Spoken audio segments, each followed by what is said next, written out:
Kita bagaimana menyaksikan jemaah 2 miliar umat Islam melihat saudara-saudaranya dibantai di Palestina dan tidak bisa berbuat apa-apa.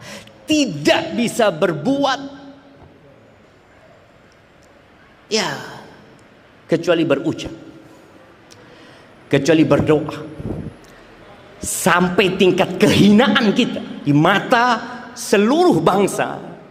Kita mau masukkan bantuan buat saudara kita, nggak boleh jemaah. Perbatasan Gaza itu sama Mesir, bukan sama Israel. Perbatasan di Rafah itu Mesir. Tapi Mesir nggak berani kirim makanan kecuali ada tanda tangannya Israel. Berapa jumlah Israel jemaah? Dan berapa jumlah umat Islam? Kenapa itu terjadi? 1445 tahun yang lalu, tatkala umat Islam jaya, tatkala kota Mekah ditaklukkan, tatkala umat Islam sudah berani sampai ke Syam, Rasulullah Sallallahu Alaihi Wasallam membawa 30.000 pasukan sampai ke Tabuk, ke Syam. Hanya tinggal beberapa kilometer menuju ke Palestina. Beliau mengatakan kepada para sahabat, beliau mengatakan, yushiku an tada' alaikumul umam. Hampir saja umat-umat itu ngeroyok kalian, saling memanggil. Tada' itu saling manggil. Kayak hari ini kita ada tada'i, kita undang yang dari Malang, kita undang yang dari Jember, kumpulin orang-orang itu. Hampir saja umat-umat itu saling mengundang untuk menghabisi kalian. Jadi pakai undangan. Kama tada'al akalatu ila qas'atiha. Sebagaimana orang kalau mau makan bareng itu, kita makan pakai piring, pakai nampan. Piringan.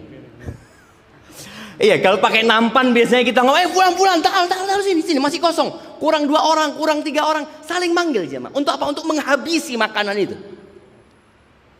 Dan mereka saling memanggil untuk menghabisi umat Islam. Bagaimana Nabi SAW menyampaikan itu di saat umat Islam sedang jaya, hampir saja. Maka para sahabat bertanya kepada Nabi SAW, awamin qillatin, kita tuh dikeroyok, dimakan, dibantai oleh umat-umat tuh, apakah karena jumlah kita sedikit? Biasalah. Mana mungkin ada 10 orang ngomong aku dikeroyok 3 orang. Loh 10 orang dikeroyok 3 orang, malu-maluin kalian. Kata Nabi SAW, bal antum yawma idzin katsir. Kalian banyak pada hari itu, jumlah kalian banyak. Dan hari ini jumlah kita hampir 2 miliar. Yahudi, hitung berapa jumlah Yahudi yang ada. Bal antum yawma idzin katsir walakinnakum ghutha'un ka ghutha'is sayl. Tapi kalian ibaratkan buih yang dibawa oleh banjir. Banyak tidak berbobot. Nggak ada artinya itu buih. Manfaatnya mafi. Dari sisi bobot nggak ada, dari sisi manfaat mafi. Kemudian Allah, Nabi SAW mengatakan, wala yanzi'annallah min qulubi aduwikumul mahabata minkum.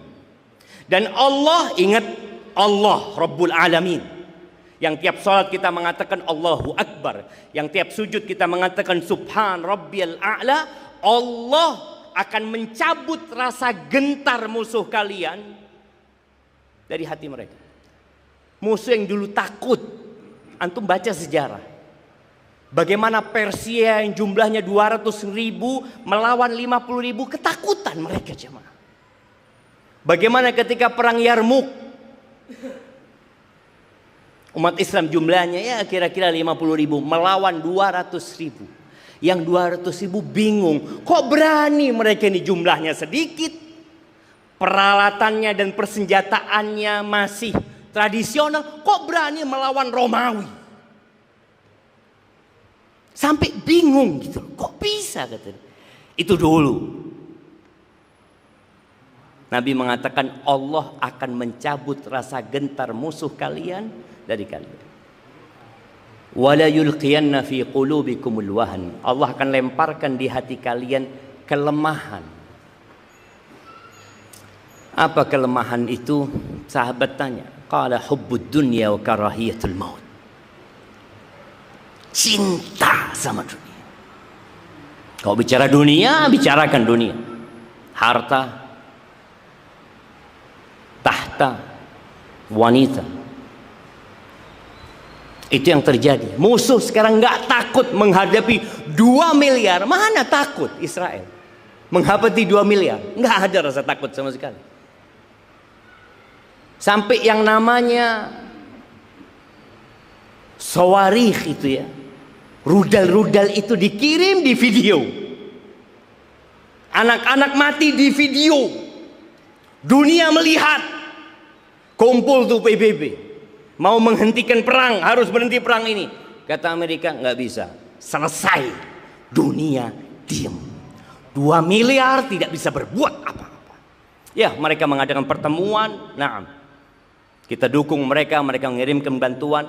Poin yang ana ingin sampaikan kepada kita, kita tuh hina cuma. Nggak ada harganya kita itu. Apa sebab?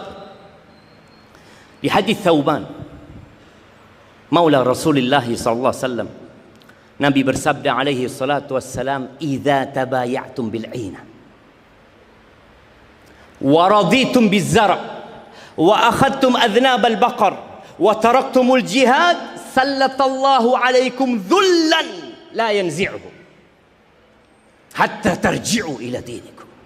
Apabila sistem jual beli kalian riba, tapi riba terselubung. Bayangin jamaah, Nabi menyebutkan inah itu salah satu jual beli yang riba, tapi dia diputar balik supaya nggak kelihatan riba.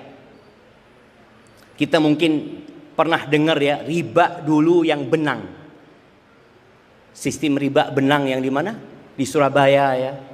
Ada orang jual benang tapi sebenarnya nggak jual benang. Itu model inah. Sekarang riba terang-terangan. Bahkan sebagian kita mengatakan nggak bisa hidup tanpa riba. Nggak mungkin. Mana mungkin Anda bisa hidup tanpa modal riba? Nggak akan maju. Nabi alaihissalatu mengatakan sistem jual beli kalian riba yang terselubung. Dan kalian sibuk dengan rumah-rumah kalian, dengan villa-villa kalian, dengan kebun-kebun kalian, dengan ternak-ternak kalian, dan kalian meninggalkan jihad. Apa yang akan terjadi? Sallatallah. Ingat kalimat Allah. Allah akan menimpakan, bukan Israel, bukan orang-orang kafir, bukan. Tapi Allah Rabbuna. Itu yang akan menimpakan kehinaan kepada umat Islam. La yanzi'uhu. Allah tidak akan cabut. Siapa yang tidak mencabut? Allah. Sampai kapan Allah menghinakan umat Islam? Gara-gara perbuatan umat Islam sendiri. Sekali lagi, wallah, anak ketika ngeliat anak, ya Allah, bayi mati lagi. Mati lagi, rumah dihancurkan, apartemen dihancurkan, dan kita hanya nggak bisa berbuat apa-apa. Allah timpakan kehinaan kepada kalian. La yanzi'uhu, tidak dicabut sama Allah. Sampai kapan? Hatta tarji'u ila dinikum, sampai kalian kembali kepada agama kalian. Bukan sampai kalian perang sama Yahudi. Sampai kalian kembali kepada agama kalian. Pertanyaan kita, mau kembali nggak ke agama kalian? Ya, ana bersyukur. Generasi ana berbeda dengan generasinya Ahmad sama Anwar. Ana melihat perubahan itu. Waktu ana di pesantren, ana melihat pesantren dulu itu bengkel. Sahib ana ada yang minum di pesantren. Anak-anak nakal. Orang tua kalau anaknya nakal diancam paponduk saya.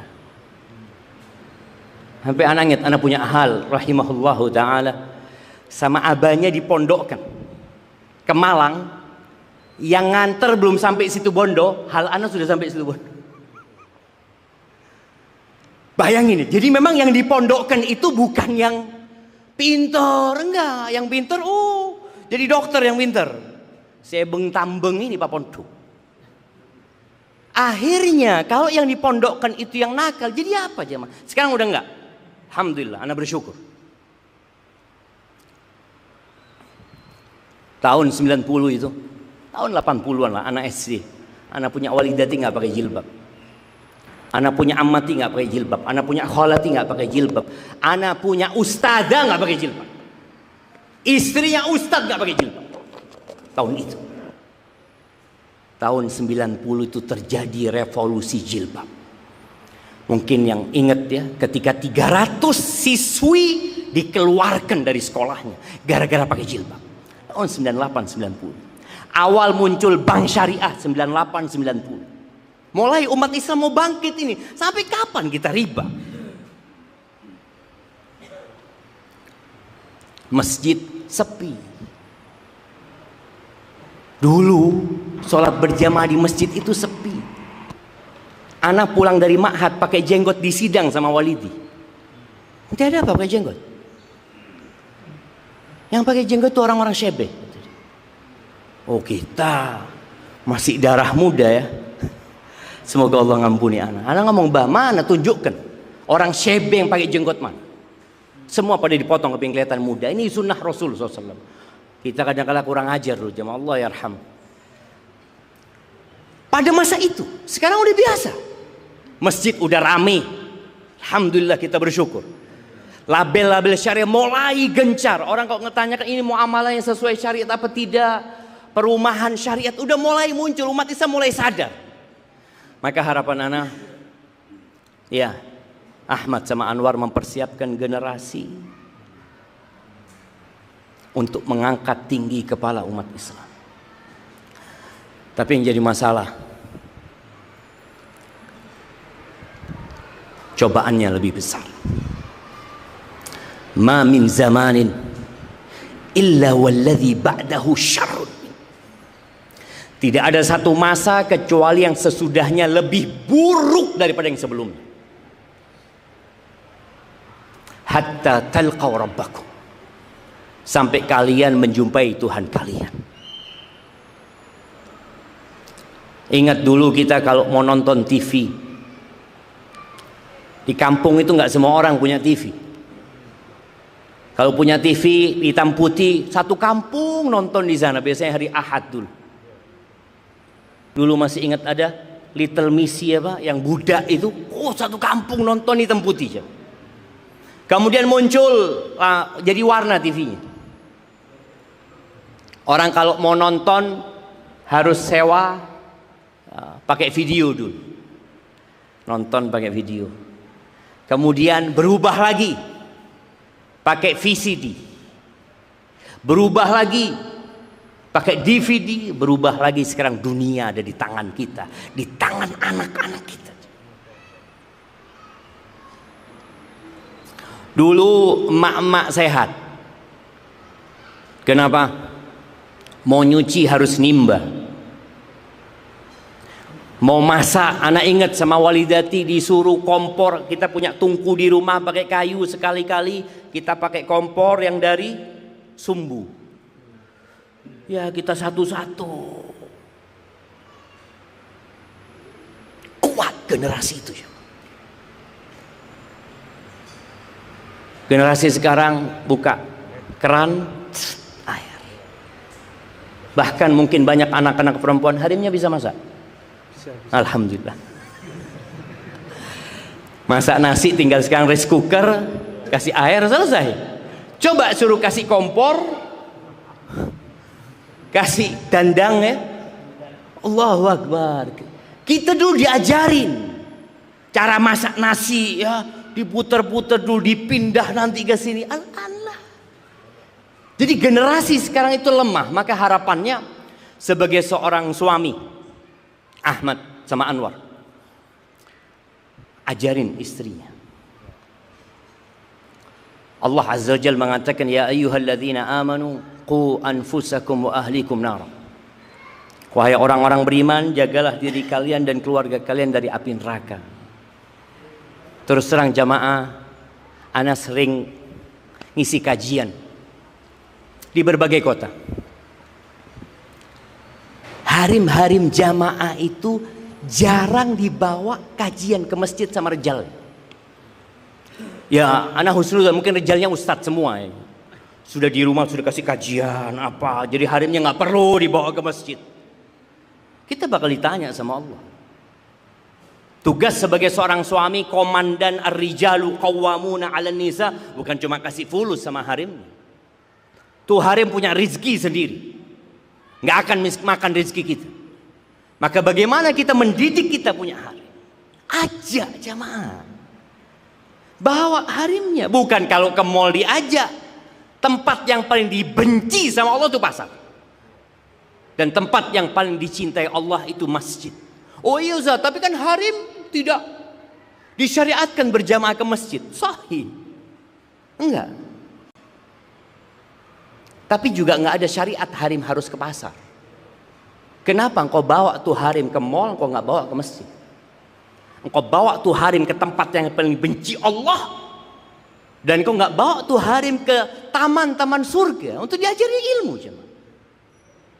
Maka tolong ajarin harimnya di rumah, kumpulkan dia dengan orang-orang soleh, datang ke rumah Allah Azza wa Jalla, dengarkan ilmu supaya ketika mendidik anak-anaknya Ahmad dan Anwar ini, dia pakai ilmu didiknya. Tidak lagi generasi yang strawberry. Strawberry itu ayu-ayu jemaah. Masya Allah. Generasi sekarang Masya Allah ya. Tapi itu strawberry ditinggal lama di matahari langsung keriput jemaah. Sejak kapan ada krim pagi, duha, siang, petang, badal isya? Ada harim subhanallah. Kalau kita tidak mendidik dia dengan benar, seperti strawberry, kegencet dikit selesai. Pulangkan aku kepada orang tuaku, jangan sampai. Itu yang benar. Nah,